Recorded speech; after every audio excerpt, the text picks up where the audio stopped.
Hey, Jennifer Batten here. Please subscribe to Border City Rock Talk.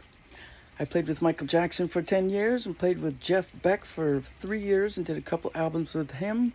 I got 3 albums out and I look forward to doing the podcast. So I hope you'll join me.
Hey everybody, thanks for tuning in to Border City Rock Talk, where you get great news, great interviews, great interviewees with sometimes a comedic touch. Make sure you hit the subscribe button, the like button, and comment below. Today I can't believe she's agreed to come on my show. It's almost like royalty. Somebody as close as you can get to a king of pop, Michael Jackson.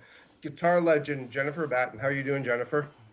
I'm doing good. I've had a good day and may it continue. So I wanted you on the show for many reasons, and I've been getting asked quite a bit. You got to get more female musicians on and rock stars, and I know that you're out there. And I thought, well, you know what? There's a lot of female people I've had on the show, but I'm just going to throw some snow in Canada at the side of a barn and see what sticks. And I messaged you through your website, and I couldn't believe you responded. So thanks for humbling me and both of my viewers. You got more than 2. Yeah, I'm usually pretty good about dealing with mail. Sometimes I get overwhelmed and things end up in the abyss, but here we are. Here we are. So you spent 10 years with Michael Jackson. We'll get to that in a minute. You've worked with Jeff Beck. But something I didn't realize, like I usually I have knowledge of my guests, which I do. But then before the interview, I'll just go and do a little more prepping and see what I can find out. I couldn't believe it. I've interviewed Steve Lynch a few times. I did not believe that you were in the same class with him at the Guitar Institute. Yeah, third class they ever had. It was great, and Steve had a big impact on me because it was pretty much a jazz school back then in 78, 79, and Steve was the token rocker, and we had to do a transcribe a tune and play it for the class. And I remember he did, because we ended as lovers, Jeff Beck, and it knocked my socks off. And I proceeded, I had to wait till after we graduated, but I learned every solo on Blow by Blow and Wired. And I think that triggered it. Well, I, yeah, I and just then want to you play went on. those same notes. Yeah, and the thing was, I was going to ask you this question, but then the answer came when I found out about Steve and the two-handed tapping. I was going to ask, I was going to say, were you very much familiar with two-handed tapping or triplets, as I was calling it back when I was a kid playing guitar? I play a little guitar, by the way, but Ah, ah. no. So triplets was what we called it. So two-handed tapping. So he gave you a pretty good influence in that. So you didn't have to go and get into it when you auditioned for Michael. You pretty much had a handle on it. Yeah, I had been working hard on it since, well, we graduated in 79 and I auditioned in 84? No, had to be 86 or 87. So yeah, I had been deep into it and I think I had my tapping book out at that time. But Steve was the one that turned me on to tapping, and he got influenced by, we used to have a great player come in once a month and just wow us and inspire us. And one month it was Emmett Chapman who invented the Chapman Right. stick. Yeah. And there's 59 of us in the class that were looking at that going, dude, we're just trying to get 6 strings. That's a lifetime of work, and here you have 10 strings that are tuned all kinds of whack. Yeah. But it planted a seed in Steve's head because the stick is touched. It's not, there's no picking with the right hand. It's all touched. And it just planted a seed in his head, and he started experimenting, and I would hear what he was doing, and I thought, oh my God, this is the freshest stuff ever. And this was before Van Halen really hit. So Yeah. Steve had a completely original approach to it, and it knocked me out. So when you were auditioning for Michael, how many people had to audition? How did you find out about the audition, or were you asked to? And the other question was, how much was it, in a ratio sense, technique and personality? Because I know that big brands like the Michael Jackson brand, Enterprise, they're going to have great musicians, but they want to make sure that everybody clicks.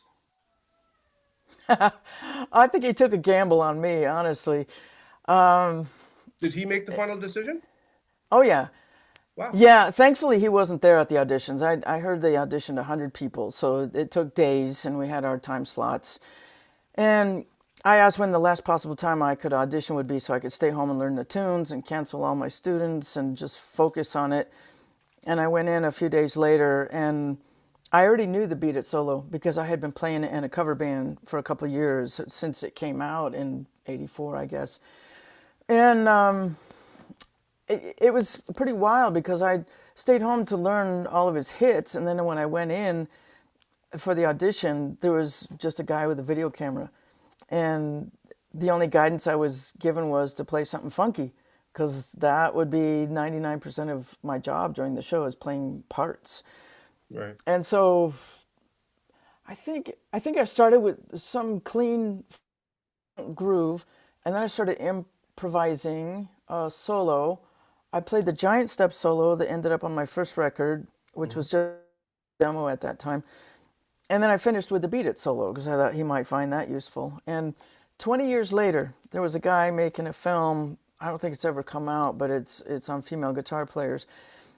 And he looked up the guy that had videotaped that and got a hold of the original audition tape. Oh, And wow.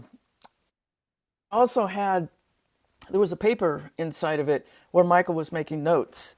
And it was Oh, so fun to see that because I never asked Michael why he hired me. It's just like, I'm in. Can I stay in? You know?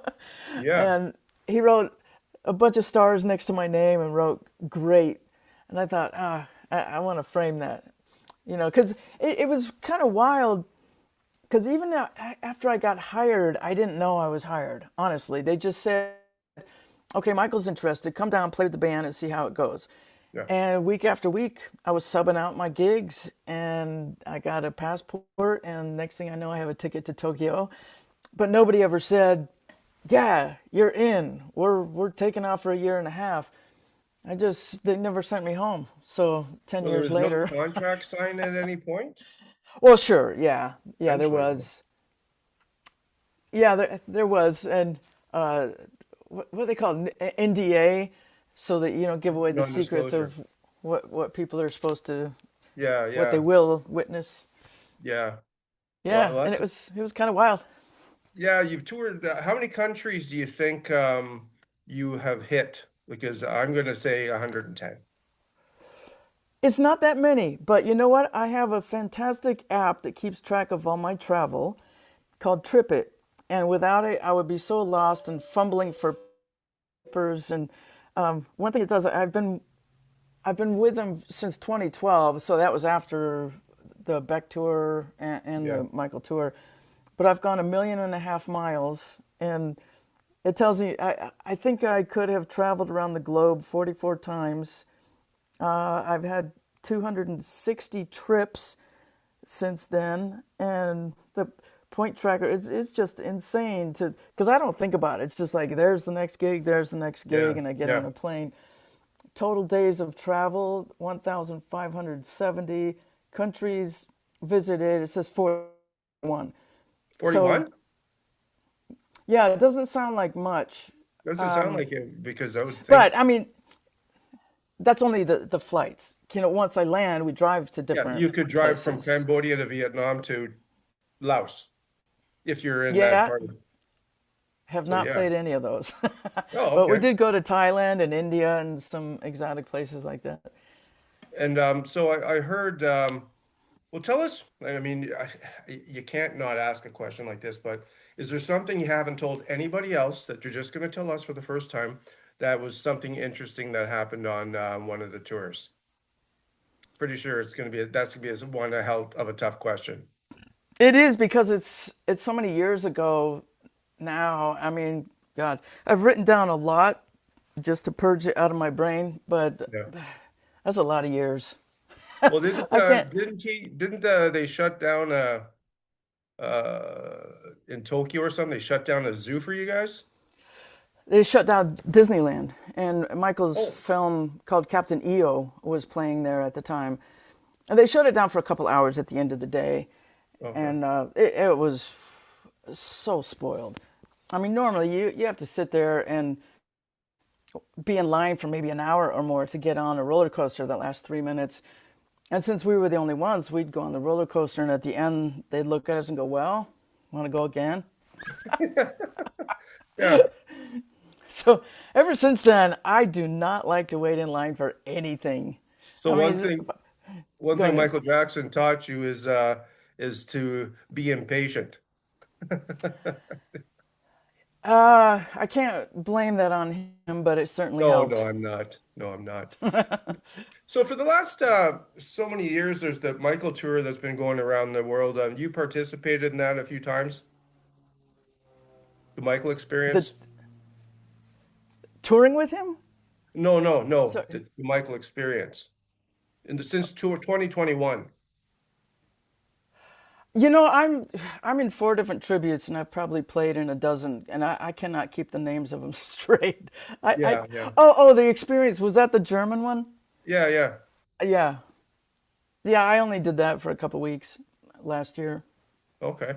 And so um as we were talking before we started to air, it's interesting how things happen in perception. Michael really got a bad rap during the years, and Candace Owens refreshed me and Tucker Carlson did yesterday about how perception with information on how the music industry treats you is finally coming out because just it's coming out. And a lot of people were under the impression that Michael was this, Michael was that.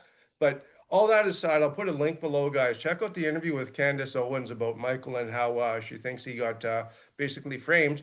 But your experience with Michael, what kind of guy was he? Just to you, like what was he to you? Was he just a friend, or was he a colleague and you're an employee-employer relationship, or was it more than that as a friend? I was an employee. There was 100 people in the entourage. Yeah, I I was know. just a band member.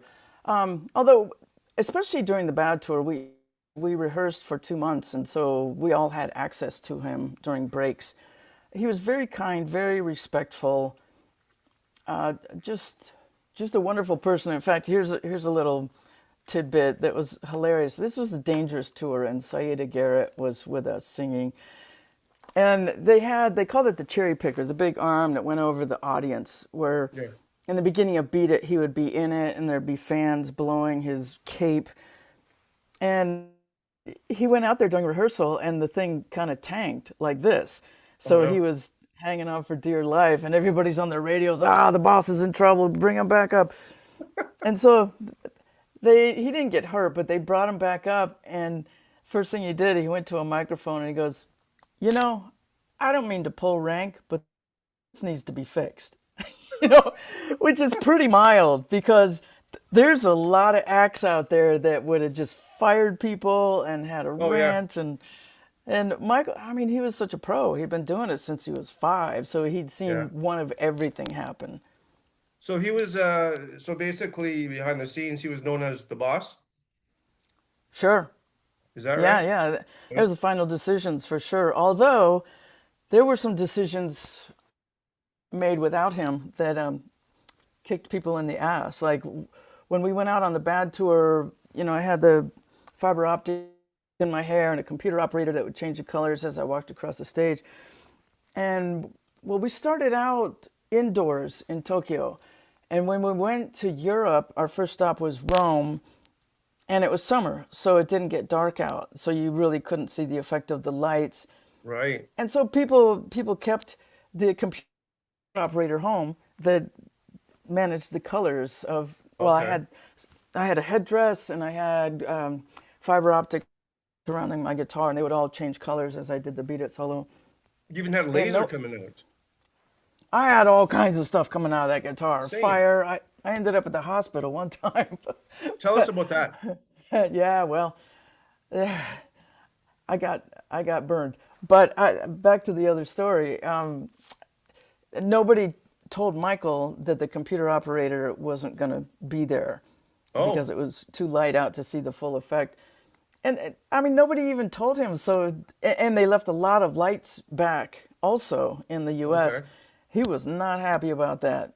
And so he made them fly the guy out, which I imagine cost way more because the guy was probably taking on other work at that time. And Yeah.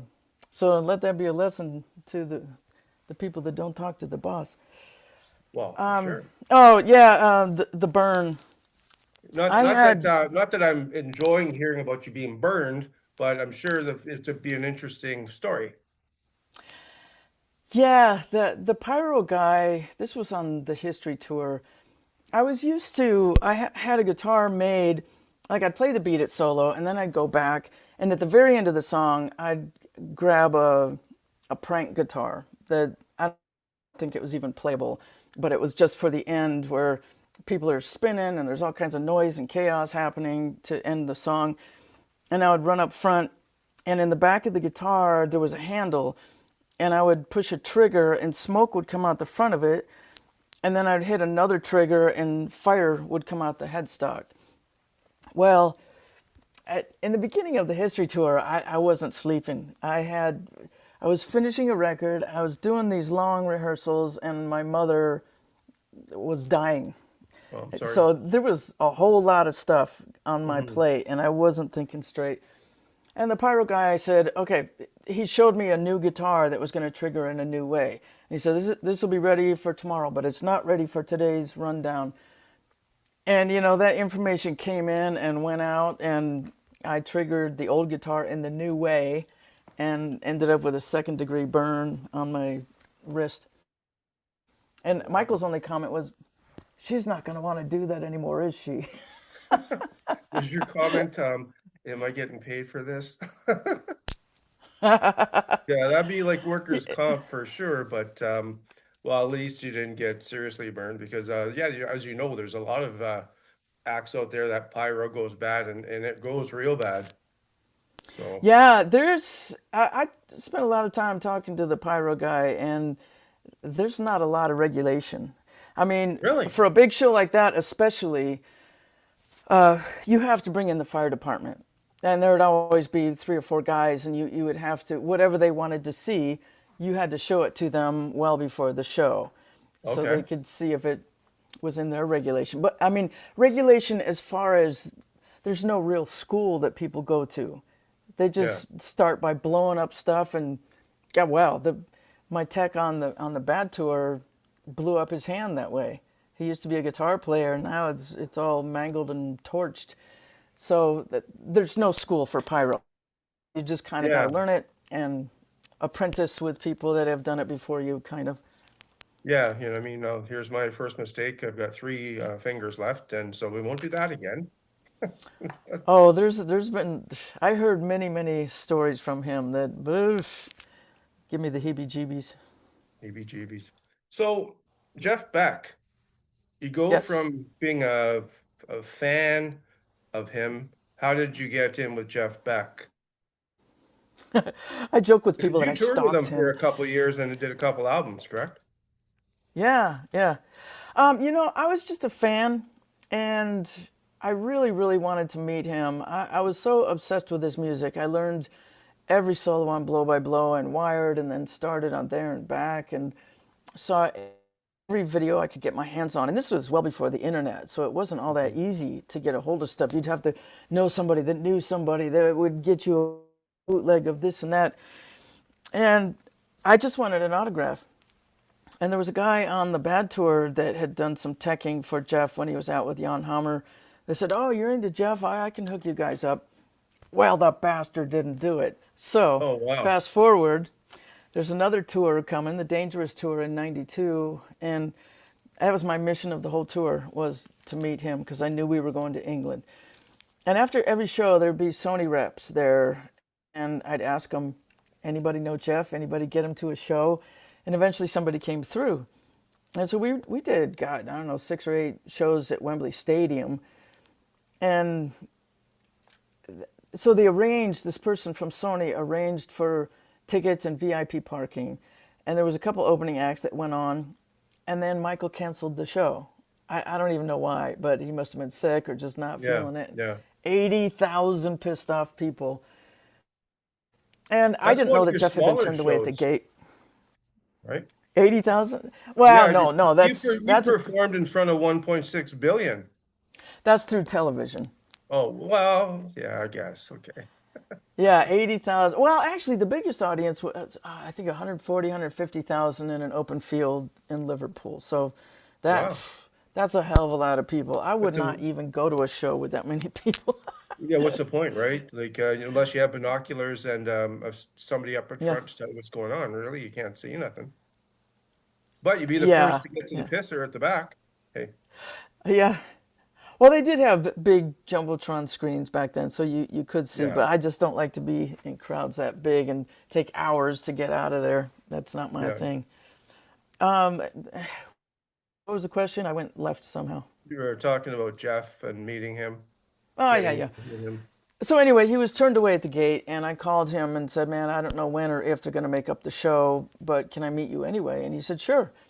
So the next day, I went to the studio Townhouse recording, I think, in London, and just hung out with him and watched him record. He was doing his rockabilly record at the time, and I had a couple friends there with me, which I was really grateful for because although I knew his music so well, I didn't know him as a person at all. Right. And just had a few videos, or maybe heard I remember staying up late one night for the Flash album. The radio was announcing they were doing an interview with him, and Oh, okay. it was very late at night, and there was no archiving anything back then. So Well, you anyway, could remember you could archive with microfiche. Remember microfiche, the library? It's a little thing that's you look through a telescope and it's got all this writing on. You find it at a library. Microfiche. Look it uh, up after. Google it. Anyways, there was yeah, archive, but it just see, I told you this interview is going to be corny. yeah, that's fine. So anyway, yeah, we talked for a little bit, and I got my autograph and went about my way and thought I'd never see him again. I gave him, actually, when I was in London, I had my first record out, and they did MTV in London did an interview with me and put out a video I did for Flight of the Bumblebee where I was covered with 150,000 live bees, which I wouldn't recommend because now Wait, I wait, have an wait, wait, wait, wait. EpiPen. What happened? Really? Did Yeah. they take the stingers out? Like, how do you do that? No, don't try this at home. But Don't try this at home, there's a people. guy named Norm Gary is a bee expert, and most of the time when you see bees in films, he's behind it.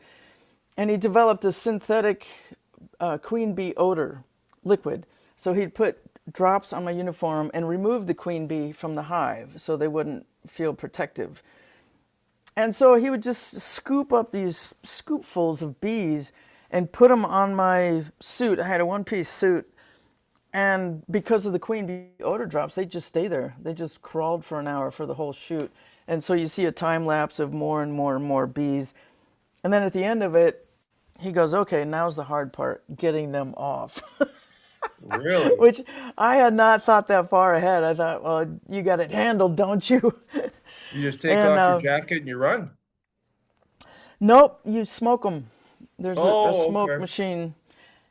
So that helped. And then I slowly would walk away from the scene. And I don't know, they must have had attractant to get the bees back to the hives Yeah, too. maybe have a repellent, something like that, or yeah, something in the hives to attract them. Yeah. So that's literally Flight of the Bumblebee, literally. Well, they were honeybees, but they're neighbors. And you're helped out by a bee whisperer. Exactly. And I was literally 3 feet from my car, and I had my sleeves taped off so they couldn't get stuck there, and I had my pant leg taped off also, and the tape came off. About 3 feet from my car, ready to leave, and I felt an itch and just naturally scratched it with the other Oh, foot, and it was a bee, so I got stung on the foot? on my ankle. Yeah. Oh, well, I mean, there's a lot worse places you could be stung, so at least it was your ankle, right? Well, at least it wasn't all 150,000 of them. It was just one. Yeah, that'd be one massive rash. Yeah. Yeah. And I was thinking, how do I explain this to my parents that this was my idea? But so anyway, I did the interview with MTV, and they gave me a couple of VHS copies, and I gave one to Jeff along with my debut record. So these were my right. offerings, and I figured he probably gets inundated with CDs and wouldn't even listen to it. And gosh, a month or so, maybe 2 months later, he called me up, and I finally had a chance to listen to your record properly, and let's record together. I did not see that coming, and so we did 2 CDs and 2 tours for a little over 3 years.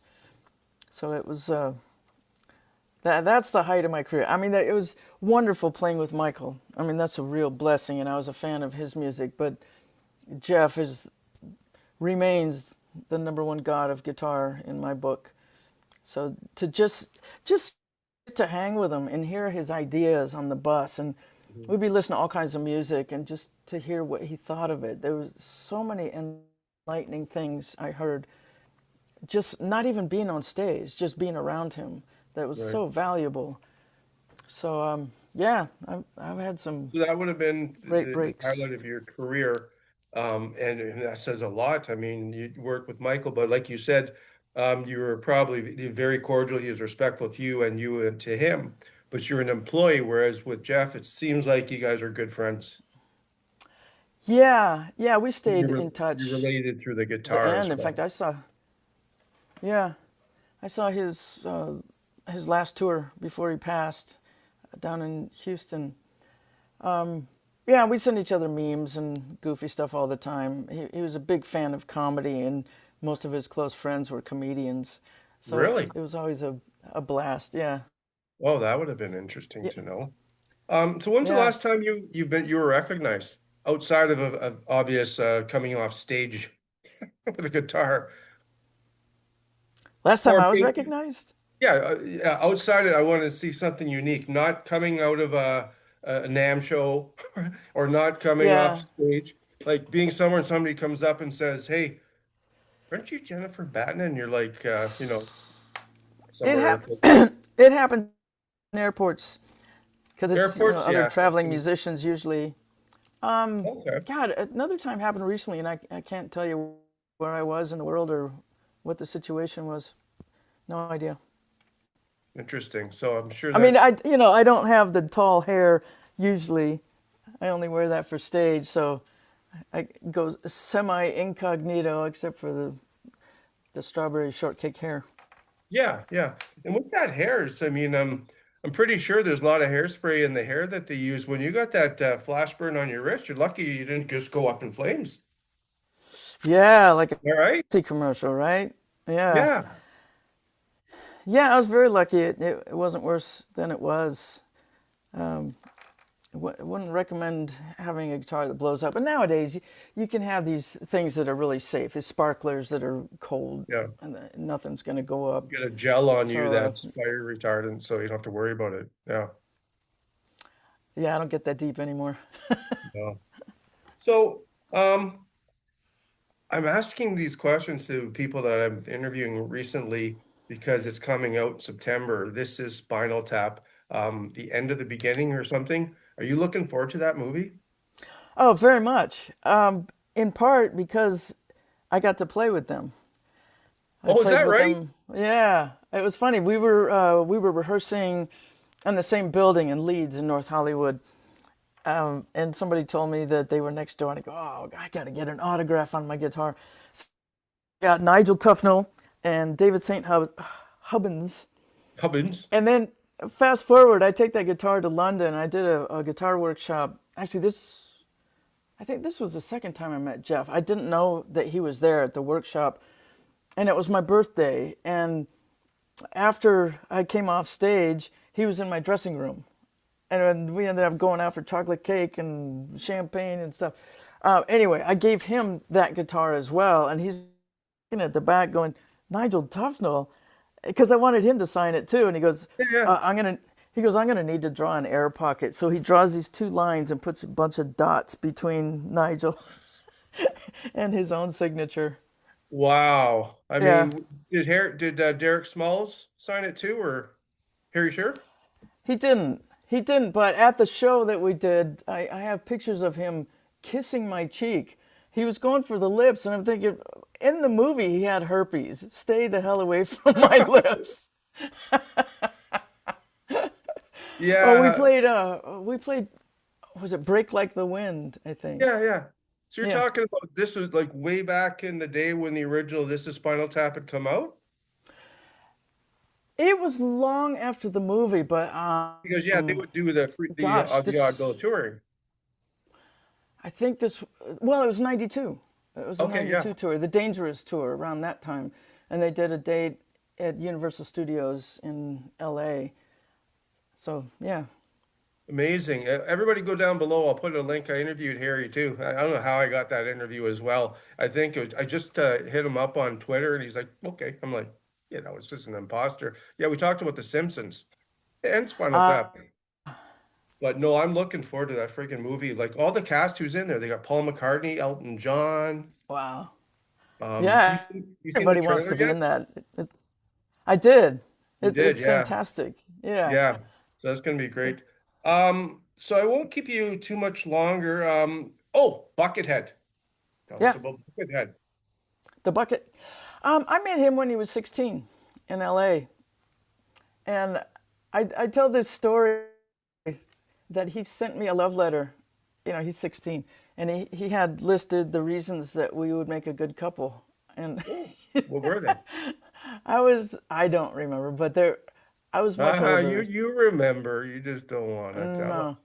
Well, actually, one of the things that my memory was telling me is that I had a Westie dog, and I thought his mother raised Westies. And so fast forward, we reconnected after all these years because he saw an interview of me talking about this. And apparently his mother didn't raise those dogs, so I don't know where I got that from. Well, But does he anyway, lie to you? it, he wanted to record, so he works with Bootsy Collins a lot, and they sent me Yes. a funky ass track, and I sunk my teeth into it. It came out right away. Usually I'd put in a little more struggle than that, but I don't know when it's coming out. I think it's gonna be its solo record, and we have a bit of a trade in the one song, and then Bootsy just sent me another track I was working on last night. So we'll see where it goes. So it's a Bootsy Buckethead, Jennifer Batten solo album? It's a Bootsy Bucket Batten.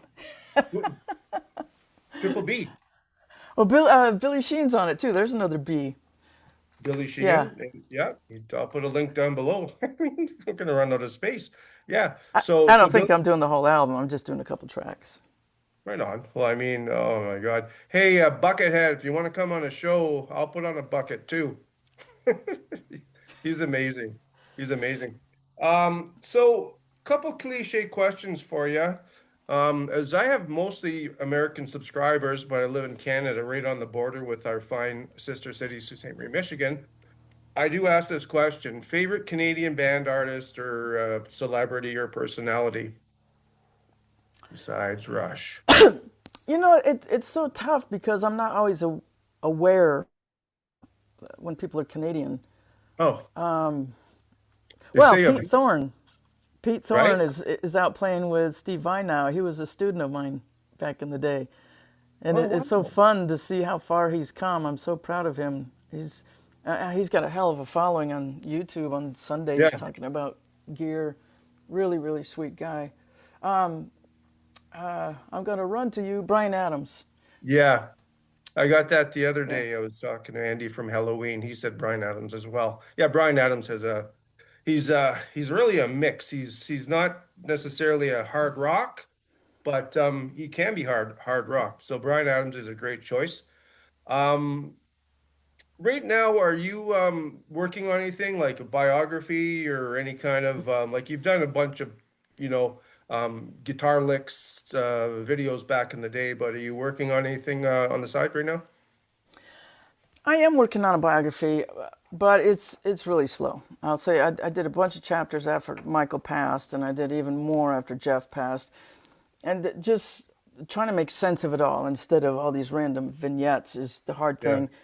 And my sister's a book editor, so I got an advantage right there. But I'm not about to say when it's ready for release because I'm just flitting all over the world. And you got to be in a certain headspace to sit there and try to recall all these different memories and have memories trigger other memories.